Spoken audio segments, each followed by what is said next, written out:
Pag nagbigay ng porn, pila pa nyo.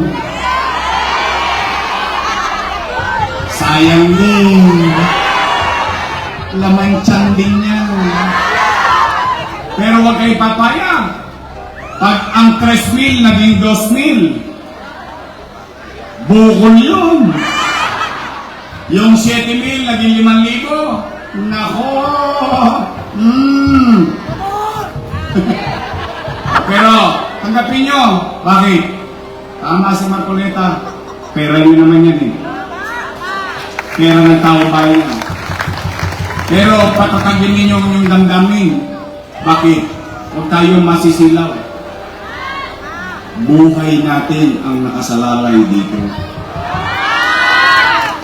Unay, tay. Total, araw-araw nila ako sinisiraan. Ako ang almusal, tanghalian, natapunan. Tapos yung isa naman dyan, ginawa pa akong pulutan sa inuman.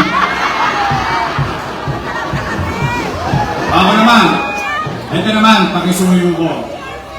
Huwag kayong magsasalita ng masakit laban sa kanila. Kaya nyo yun, huwag kayong sasali sa away ng mga politiko.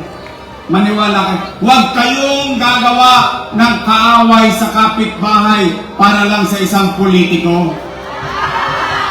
Dahil pagtapos ng eleksyon, malamang sa hindi ka naman kilala ng politiko. Pero yung kapitbahay mo, aabangan ka sa kanto. Tama ba eh? Away nila, damay kayo.